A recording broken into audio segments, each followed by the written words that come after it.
Jumpa lagi di Nonton Film bareng Brun. Apa kabar sahabat semua penonton setia channel ini dimanapun kalian berada? Semoga selalu dalam keadaan sehat dan banyak rezekinya. Di episode kali ini sebuah film spesial untuk menemani aktivitas kalian yang berjudul A Time to Kill. Film ini rilis tahun 1996, bercerita tentang pengacara membela seorang ayah yang melakukan penembakan terhadap orang yang meruda paksa anak perempuannya. Langsung aja, mari kita mulai alur cerita film kali ini.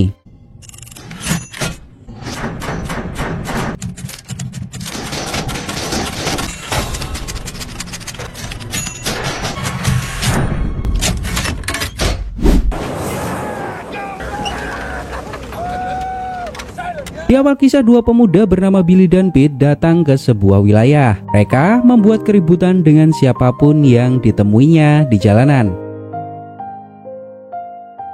Seorang anak kecil bernama Tonya sedang belanja di sebuah minimarket.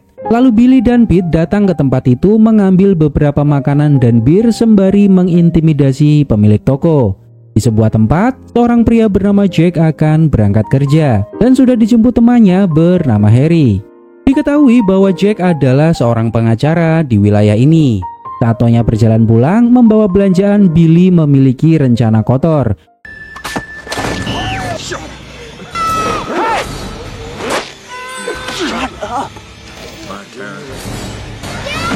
Shut up.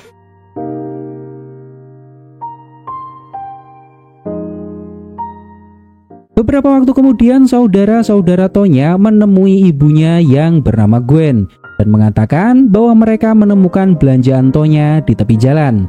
Gwen menyadari telah terjadi sesuatu ke Tonya karena semenjak belanja tidak kunjung pulang. Pria ini bernama Carl, bekerja di tempat penebangan kayu dan merupakan ayah Tonya. Seseorang memberitahu Carl bahwa istrinya menelpon dan ini sangat darurat.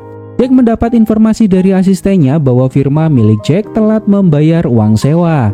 Carl pulang ke rumah, perasaannya hancur berantakan melihat anak perempuannya meminta maaf karena belanjaannya hancur. Padahal kondisi tubuh Tonya penuh dengan darah yang keluar dari misfinya. Carl menggendong Tonya dengan tatapan penuh amarah. Para tetangga juga berkumpul di rumah Carl dan merasakan hal yang sama. Marah terhadap orang-orang keji yang melakukan ini ke Tonya. Carl membawa Tonya ke rumah sakit untuk memeriksakan keadaan fisik dan mentalnya. Beberapa anak muda di sekitar menduga bahwa ini adalah ulah dua orang yang beberapa waktu lalu datang ke tempat ini membuat onar. Sheriff bernama Ozzy mendatangi sebuah bar menangkap Billy dan Pete. Seorang polisi bernama Dwayne mendatangi Jack di sebuah bar. Mereka memberitahu tentang kejadian ini dan putri Carl menjadi korbannya. Carl benar-benar tidak bisa menerima anak perempuan satu-satunya diperlakukan seperti ini. Ozzy menginterogasi Pete. Mr. Willard, I'm Sheriff Ozzy Walls. My mama voted for you. I seen you play for the Ray. I figure, no offense. James Lewis Willard. Carl mendatangi kantor Jack. Jack bertanya bagaimana keadaan Tonya. Carl mengatakan bahwa untungnya Tonya masih hidup, namun saat ini dalam keadaan kritis. Carl juga mengatakan bahwa tahun lalu ada kasus 4 orang meruda paksa seorang gadis di wilayah Kenton. Namun mereka semua bebas dari hukum. Carl bertanya ke Jack, jika putri Jack yang menjadi korban, apa yang akan Jack lakukan sekarang? Istri Jack bernama Carla. Jack mengatakan ke Carla bahwa saat Jack melihat anaknya, Jack memikirkan Tonya. Yang tadi Carl mendatangi kantor Jack, Jack melihat bahwa Carl benar-benar hancur luar dalam. Carl mengatakan bahwa Carl tidak akan membiarkan para peruda paksa itu bebas. Jack tidak tahu apakah Carl serius dengan ucapannya atau tidak. Namun Carl meminta bantuan Jack untuk membelanya di pengadilan jika sesuatu terjadi. Malam hari terlihat Carl menyusup ke gedung pengadilan. Harry menghampiri Jack dan mengajaknya ke pengadilan untuk melihat apakah Billy dan Kate bisa bebas. Billy dan Kate dibawa oleh Dwayne menuju ruang pengadilan. Di sisi lain, Carl bersembunyi di sebuah ruangan.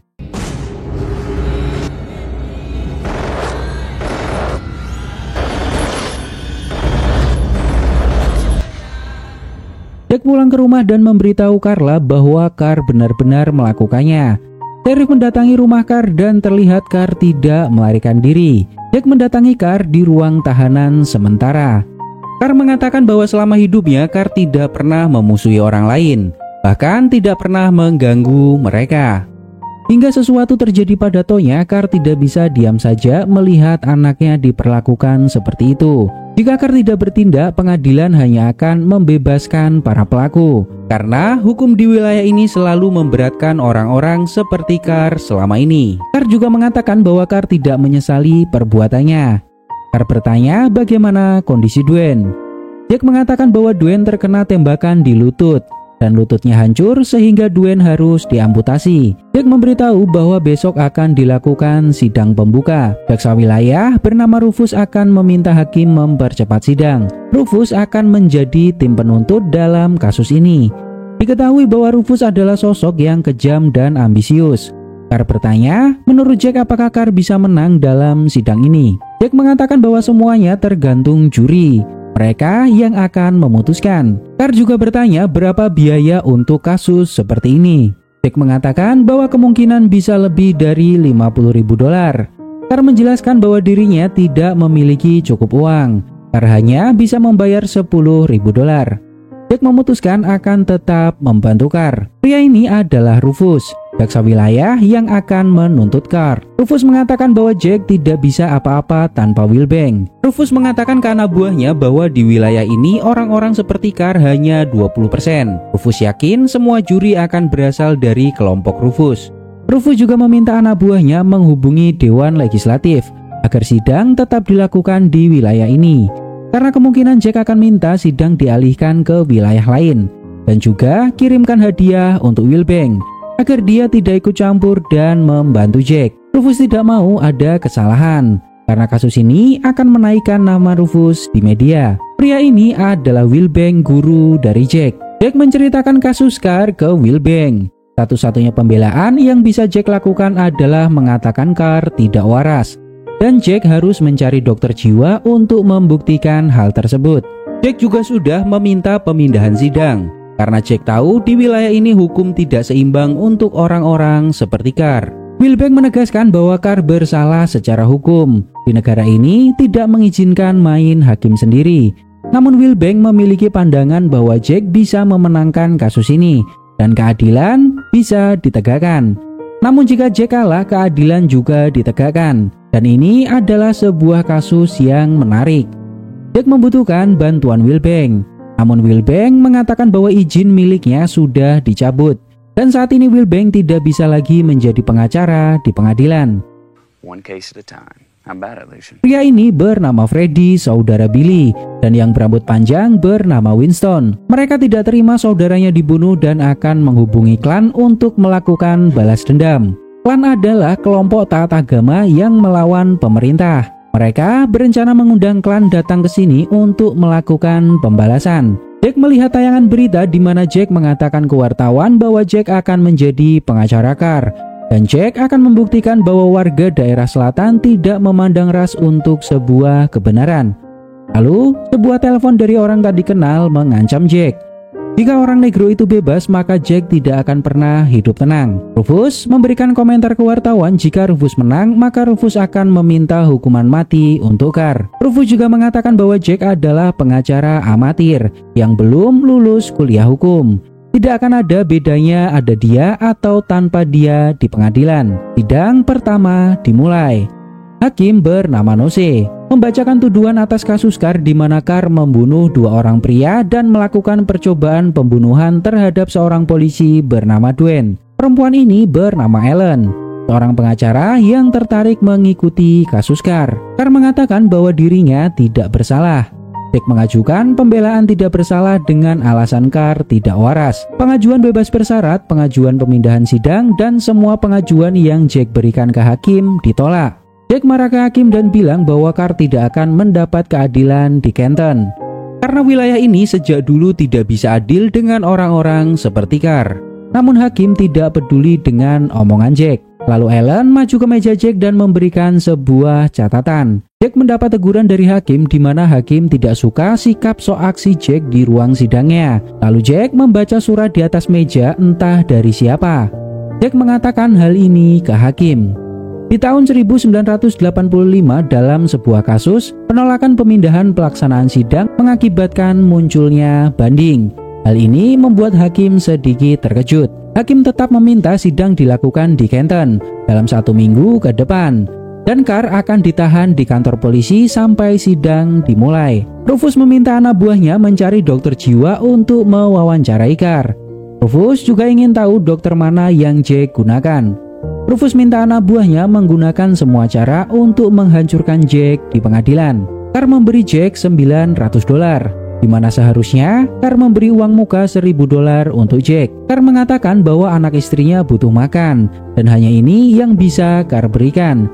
Sisanya sedang diusahakan oleh Gwen. Jake menegaskan ke Carr bahwa Jake juga membutuhkan uang untuk hidup. Jake tidak bisa menangani kasus hanya dengan bayaran $900. I can't try. Me too, Jake. I need to live too. Nice night. Finder of precedents, mystery woman. ROARK, that's work in Boston. Ellen menunggu Jake di luar kantor, di mana mereka baru pertama kali bertemu. Jake berterima kasih karena Ellen membantunya saat di ruang sidang. Ellen mengatakan bahwa dirinya berasal dari Boston dan ayahnya adalah pengacara terkenal. Jake bertanya ada keperluan apa Ellen datang ke Mississippi. Ellen menjelaskan bahwa saat ini dirinya masih melanjutkan sekolah hukumnya, dan Ellen datang ke sini karena tertarik dengan kasus Carr. Ellen ingin membantu Jake.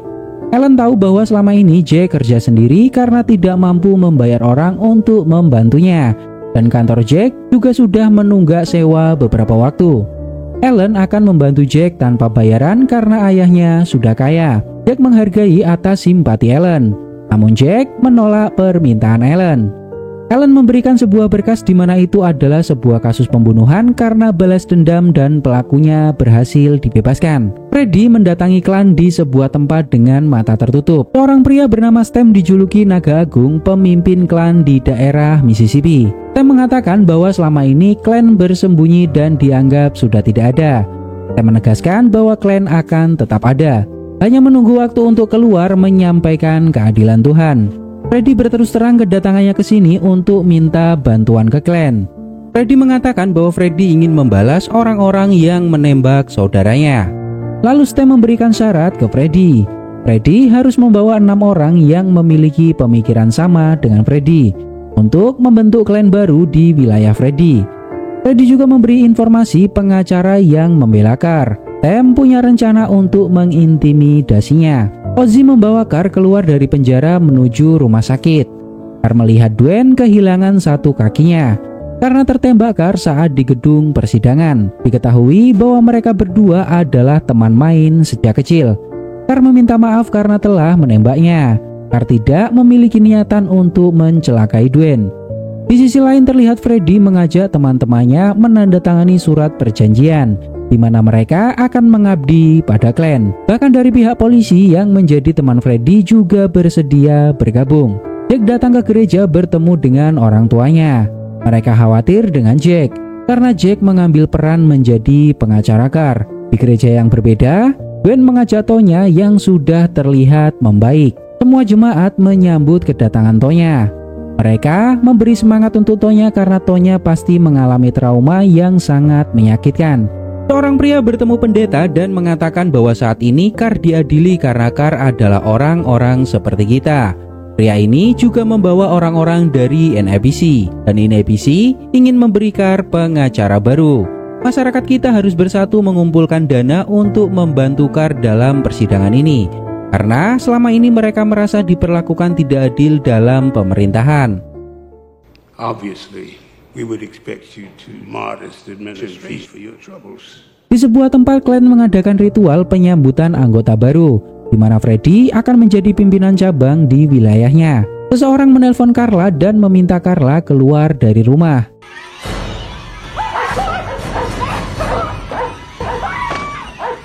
Carla melihat salib yang dibakar di depan rumahnya.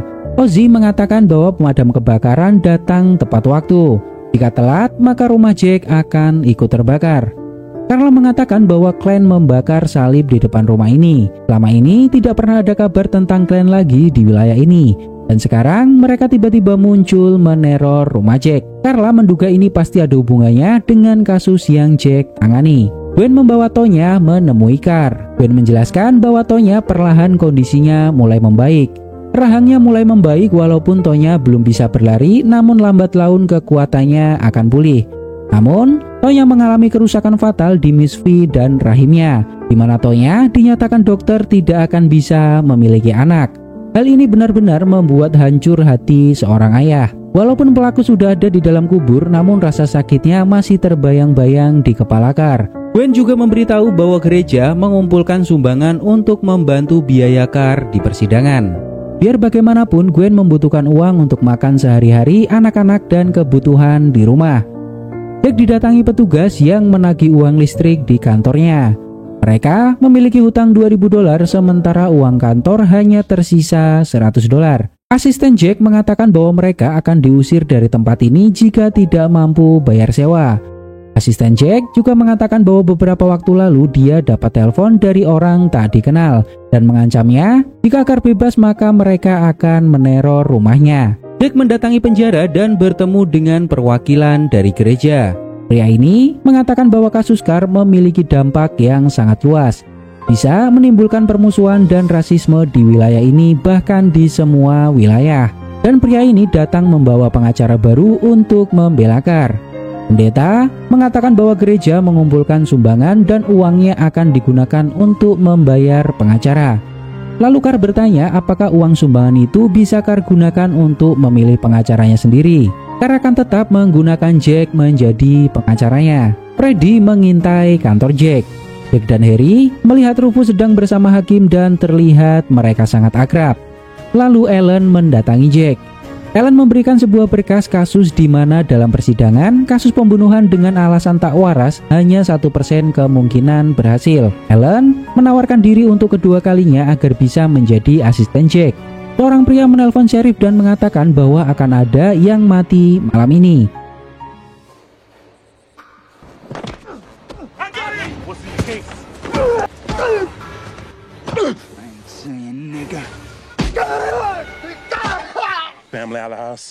Ozzy dan Jack berhasil menangkap seseorang yang mencurigakan. Dia membawa tas namun tidak mau memberitahu isi dari tas tersebut. Mereka menduga bahwa tas ini berisi bom.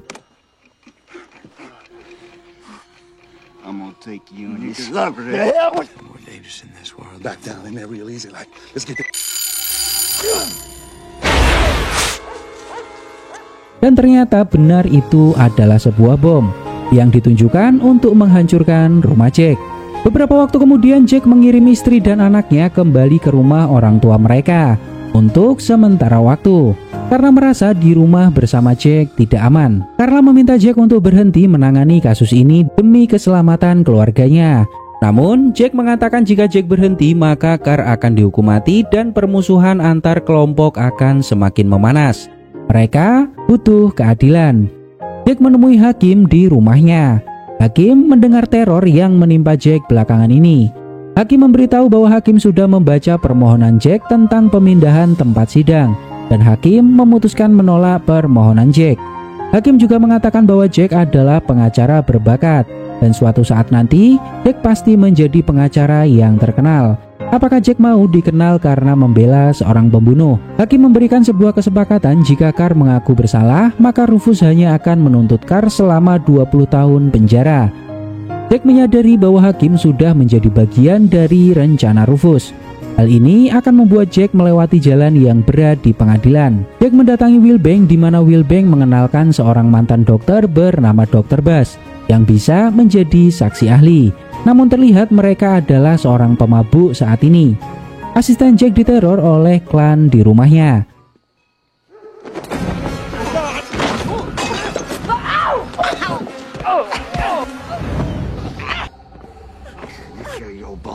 Suaminya dipukuli hingga berdarah-darah. Ellen mendatangi rumah Jack, di mana saat ini istri Jack sudah ada di rumah orang tuanya. Ellen mendengar kabar bahwa permohonan Jack ditolak oleh hakim. Akhirnya Ellen diterima menjadi asisten Jack untuk menangani kasus Carr. Rufus memberi informasi ke wartawan bahwa pengadilan akan tetap melangsungkan sidang di Canton. Dan hakim hari ini akan memanggil 150 orang calon juri. Rufus akan memastikan tidak akan ada kecurangan dalam pemilihan juri di persidangan. Jack datang ke rumah sakit, melihat suami asistennya dihajar oleh anggota klan.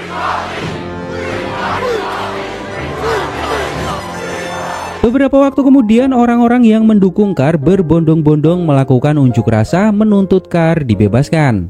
Jack mengenalkan Ellen ke Wilbank. Ellen sudah banyak tahu tentang Wilbank, seorang pengacara yang izinnya dicabut oleh mahkamah karena melawan polisi yang membubarkan aksi demo. Jack menjelaskan bahwa pemilihan juri akan diadakan hari ini. Dari 150 calon, Rufus mencoret semua kandidat yang bukan kelompoknya. Di sisi lain terlihat Klan dan para anggotanya turun ke jalan menggunakan topeng. Para juri yang terpilih semua dari kelompok Rufus. Jack sangat yakin mereka akan memutuskan kasus ini sepihak. Rufus tersenyum karena semua ini adalah rencana Rufus. Anggota Klan mendatangi masa pendukung Carr yang sedang berunjuk rasa. Mereka menuntut Carr agar dihukum mati. Terjadi keributan di luar gedung peradilan.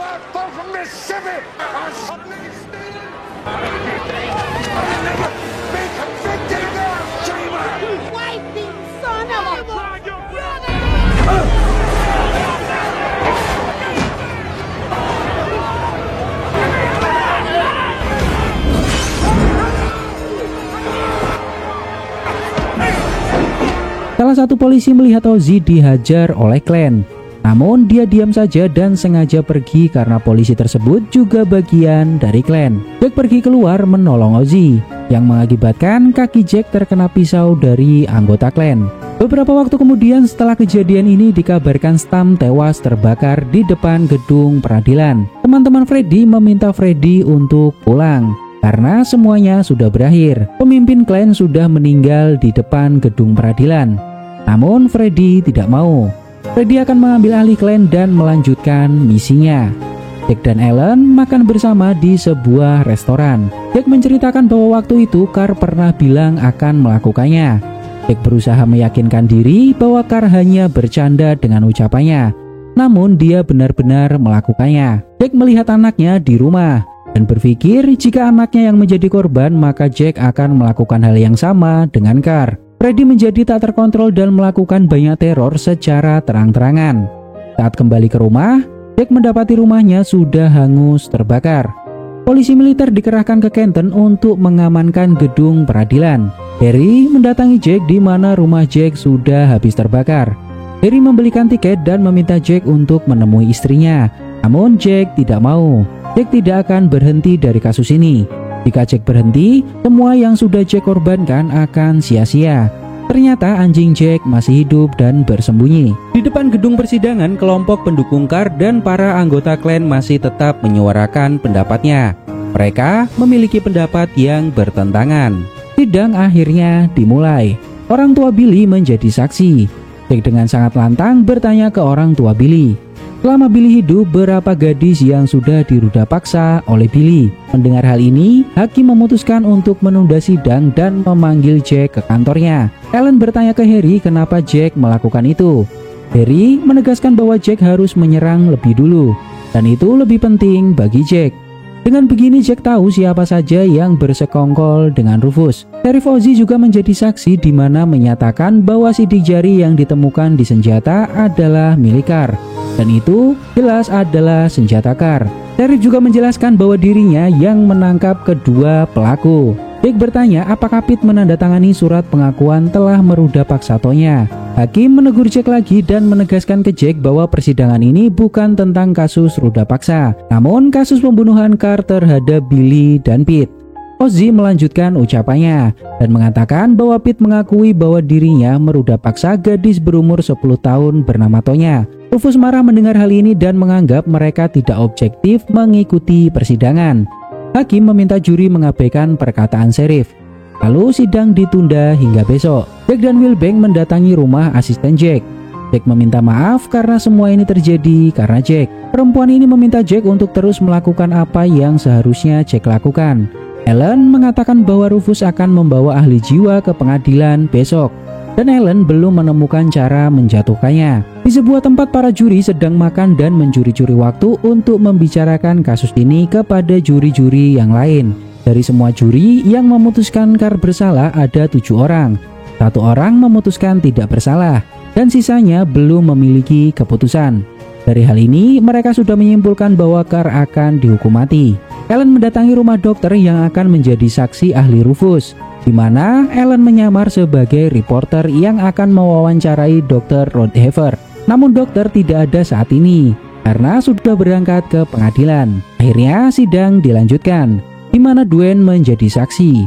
Dwayne menjadi korban penembakan saat bertugas yang mengakibatkan kakinya diamputasi karena lututnya hancur. Carr meminta Jack untuk bertanya ke Dwayne, apakah Carr harus masuk penjara? Hal ini adalah pertanyaan yang sangat beresiko. Jika Dwayne setuju Carr masuk penjara, maka akan sangat memberatkan pihak pembela.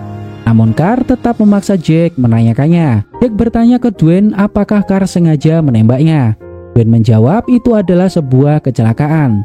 Lalu Jack bertanya menurut pendapat Dwayne apakah Carr pantas masuk penjara. Jawaban tidak terduga diberikan oleh Dwayne. Dwayne menegaskan bahwa Carr tidak pantas masuk penjara. Rufus mencoba menghentikan Dwayne dan keberatan atas jawaban Dwayne. Namun Jack menegaskan bahwa Dwayne punya hak untuk berbicara. Dwayne mengatakan bahwa Dwayne juga memiliki seorang anak perempuan. Dwayne akan melakukan hal yang sama dengan Carr jika insiden itu menimpa anaknya. Dwayne juga mengatakan kepada juri bahwa Carr adalah pahlawan. Dia melakukan ini untuk anaknya. Namun hakim meminta juri untuk mengabaikan perkataan Dwayne karena dianggap tidak sesuai dengan sidang kasus. Isi ruang sidang ricuh seketika.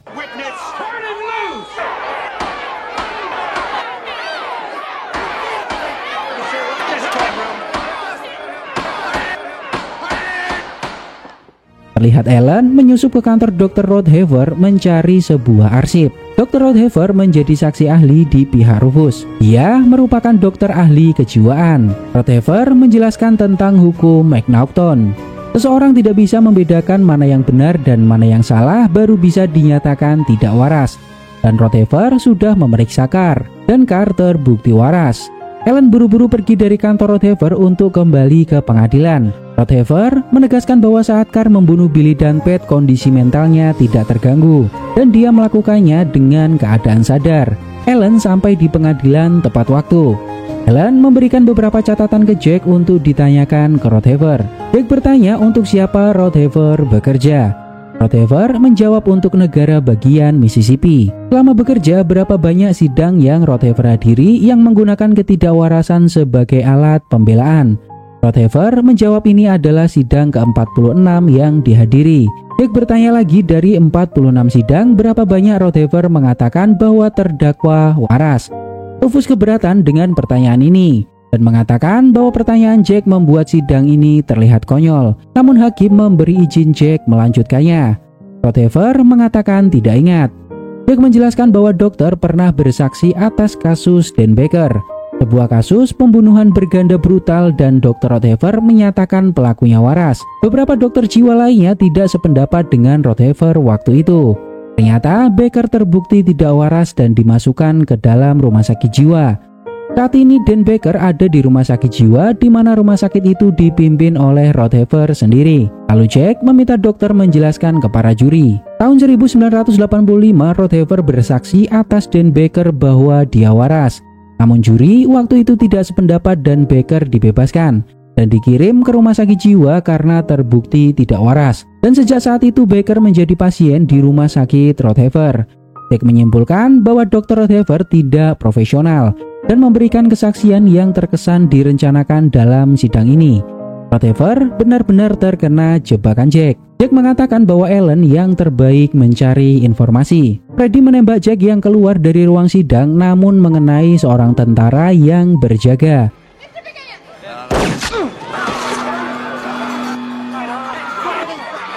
Beberapa waktu kemudian, Jack mendapat kabar dari Ozzy bahwa tentara yang tertembak selamat. Namun besar kemungkinan dia lumpuh. Saat kembali ke kantor, Ellen dihadang petugas kepolisian dan ternyata itu adalah anak buah Freddy. Mereka menculik Ellen dan membawanya ke sebuah tempat. Freddy mengikat Ellen di sebuah pohon. Freddy akan menelanjangi Ellen dan meninggalkan Ellen di tempat ini. Ellen akan mati dengan sendirinya. Beberapa waktu kemudian, salah satu anak buah Freddy menghampiri Ellen dan menyelamatkannya. Sidang dimulai lagi. Jack memanggil saksi ahli yaitu Dr. Bass. Jack mengkhawatirkan Ellen karena belum terlihat hingga sekarang. Jack meminta Dr. Bass menjelaskan kepada juri apa dampak ruda paksa yang akan dialami Tonya. Dr. Best menegaskan bahwa dampak ruda paksa pada anak di bawah umur akan memutuskan hubungan korban dengan kenyataan. Dr. Best juga menjelaskan bahwa saat Carr membunuh dua pria itu, Carr dalam kondisi disosiatif yang disebabkan oleh trauma karena anaknya diruda paksa. Rufus mengeluarkan sebuah arsip di mana Dr. Best pernah terjerat kasus ruda paksa anak di bawah umur dan dinyatakan bersalah. Dr. Best akan menjelaskan apa yang sebenarnya terjadi, namun Rufus tidak peduli. Yang jelas, Dr. Best tidak memiliki kredibilitas sebagai seorang dokter. Jack menemui Wilbank dan mengatakan bahwa Dr. Best mengacaukan segalanya. Wilbank menjelaskan bahwa arsip itu sudah lama dibekukan. Rufus adalah orang tak terduga yang bisa mendapatkan arsip masa lalu tentang Dr. Best. Wilbank juga mengatakan bahwa apa yang akan Jack lawan bukanlah sesuatu yang mudah. Jack harus siap dengan segala sesuatu yang akan terjadi. Tugas Jack adalah mencari keadilan. Saat sidang dilanjutkan, seorang petugas memanggil Harry dan memberitahu bahwa ada panggilan darurat. Rufus bertanya ke Carr dan berhasil menjebak Carr. Carr mengatakan bahwa pelaku peruda paksa harus dihukum mati. Jack sudah meminta Carr untuk tidak menjawab pertanyaan Rufus. Namun Carr terbawa emosi dan masuk jebakan Rufus. Hal ini menunjukkan bahwa memang benar Jack memiliki niat membunuh dengan keadaan sadar. Lalu hakim memutuskan sidang terakhir akan dilakukan besok. Jack mendatangi Ellen yang berada di rumah sakit. Jack meminta maaf karena Jack Ellen jadi terkena dampak teror yang terjadi. Jack memberitahu bahwa sidang hari ini benar-benar kacau, di mana Dr. Best adalah bekas napi dan Carr terjebak dalam pertanyaan Rufus. Sementara orang-orang yang mendukung Carr diteror habis-habisan. Jack benar-benar putus asa dan pesimis bahwa Jack bisa memenangkan sidang ini. Ellen mengatakan bahwa sidang ini belum berakhir sampai keputusan akhir dibuat. Ellen yakin Jack bisa meyakinkan juri dan memberikan keadilan untuk Carr. Juri berkumpul dan masih ada beberapa juri yang masih belum bisa memutuskan. Pemimpin juri adalah orang yang ditugaskan oleh Rufus. Dia selalu memprovokasi juri-juri lain untuk memutuskan bahwa Carr bersalah. Gwen juga menjadi juri dalam persidangan ini, dan di pertemuan terakhir juri memutuskan Carr bersalah. Carla mendatangi Jack dan meminta maaf karena selama ini Carla menyalahkan Jack atas semua yang sudah terjadi. Carla baru menyadari kenapa Jack mau menerima kasus ini, karena Jack ingin memperbaiki keadaan. Jack melakukan ini bukan karena karir dan uang. Jika pemuda yang menyakiti Tonya melakukan hal itu ke anaknya, maka Jack akan melakukan hal yang sama dengan Carr. Jack menemui Carr di sel. Jack menjelaskan bahwa kemungkinan kita bisa kalah. Jack meminta Carr untuk mengakui kesalahan dan kemungkinan Carr tidak akan dihukum mati namun penjara seumur hidup. Carr bertanya apakah itu keadilan untuk orang-orang seperti Carr. Carr menegaskan ke Jack untuk tidak berpikir seperti mereka. Gunakan hati nurani Jack untuk bertindak. Saat ini nyawa Carr ada di tangan Jack. Carr tidak menggunakan pengacara dari usulan gereja karena Carr sangat percaya dengan Jack. Our daughters, Jake. What are you talking about? America. Enemy on the bench in my life in white. Hey, you my secret weapon. You don't mean to be. You see me like that. Is Carly Haley? Lalu sidang terakhir dimulai, di mana hari ini juri akan memberikan keputusan. Rufus mengatakan kepada juri bahwa di sidang sebelumnya, Carr telah mengaku bahwa Carr membunuh Billy dan Pete secara sadar dan sudah mengaku saat menjadi saksi. Rufus sangat bersimpati terhadap insiden yang menimpa anaknya. Namun bukan berarti orang tersebut bisa main hakim sendiri. Rufus meminta juri memutuskan bahwa Carr bersalah. Jack mengatakan kepada juri bahwa Jack sudah menyiapkan argumen yang bagus untuk penutupan sidang. Namun saat ini Jack tidak akan membacakannya. Terlihat Wilbank masuk ke dalam ruang sidang di mana Wilbank ingin melihat Jack. Selama ini Wilbank tidak pernah masuk lagi ke ruang sidang setelah izinnya dicabut oleh mahkamah. Jack mengatakan bahwa dalam manuver hukum kita ada yang sudah hilang, yaitu kebenaran. Lalu Jack menceritakan kisah dari Dr. Best. Dr. Best memang terbukti bersalah meruda paksa seorang perempuan di masa lalu. Saat itu, Dr. Best berusia 23 tahun dan perempuannya berusia 17 tahun. Tapi apa yang terjadi setelahnya? Perempuan korban ruda paksa Dr. Best menjadi istri Dr. Best dan hidup bahagia hingga sekarang. Mereka juga memiliki beberapa anak. Hal ini tidak pernah dibahas oleh Rufus. Dia hanya fokus pada kesalahannya tanpa tahu kebenarannya. Jack menegaskan bahwa selama ini Jack berusaha membuktikan bahwa orang kulit hitam bisa disidang secara adil di wilayah selatan ini, dan kita semua sama di mata hukum. Namun itu adalah sebuah ucapan seorang pengecut. Mata hukum adalah mata manusia, dan mata manusia selalu membedakan dari mana dia berasal. Selama kita belum bisa memandang sejajar manusia, maka sampai kapanpun keadilan tidak akan pernah seimbang. Sebelum semua itu tercapai, tugas kita adalah mencari keadilan dengan hati. Lalu Jack menyampaikan sebuah cerita ke juri. Jack meminta juri menutup mata dan simak dengan seksama. Jack menceritakan tentang seorang gadis cilik. Pulang ke rumah setelah belanja di sebuah pagi, tiba-tiba sebuah truk mendekati gadis ini dan menculiknya. Dua pria membawanya ke dalam hutan, mengeluarkan beberapa tali mengikat tangan dan kaki gadis kecil tersebut, menelantangkan si gadis seperti memanggang seekor babi. Satu persatu pakaian gadis tersebut dilucuti oleh kedua pria itu. Mereka merudah paksa gadis itu bergantian berkali-kali. Gadis kecil tidak memiliki kekuatan untuk melawan.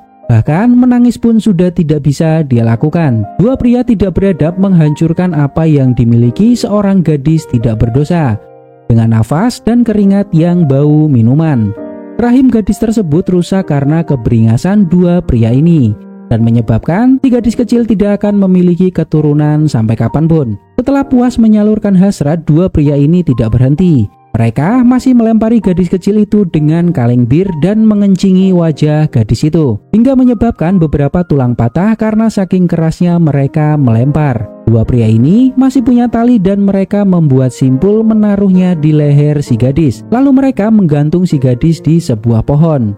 Si gadis menggerakkan kakinya dan membuat batang pohon tersebut patah. Lalu dua pria ini menggeretnya dan melemparkan gadis ini ke dalam belakang truk. Mereka membawa gadis ini ke jembatan Foggy, lalu melemparnya ke sungai. Gadis kecil itu terlempar 30 kaki ke dasar sungai lalu ditinggalkan begitu saja seperti membuang bangkai hewan. Jack tidak bisa menahan tangis. Jack juga meminta para juri membayangkan jika itu terjadi kepada anak-anak mereka. Jack meminta juri membayangkan gadis itu adalah gadis berkulit putih, apa yang akan kalian lakukan? Hal ini membuat juri bahkan seluruh orang di ruang sidang tersentak. Lalu Jack selesai dengan argumennya. Semua juri meneteskan air mata. Di luar gedung persidangan, pendukung Carr dan Glenn menunggu kabar keputusan pengadilan. Seorang anak keluar dari gedung peradilan dan memberi kabar ke semua orang bahwa Carr dinyatakan tidak bersalah.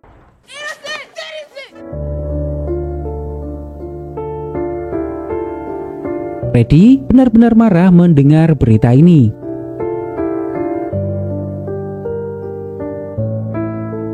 Freddy ingin menghampiri Jack dan Carr. Mereka berencana membunuhnya setelah keluar dari gedung pengadilan. Namun Ozzy menangkapnya. Salah satu polisi juga ditangkap karena dia adalah anak buah Freddy yang menyamar di kepolisian. Semua orang menyaksikan kebebasan Carr, di mana anaknya yaitu Tonya sudah menunggunya di luar gedung persidangan.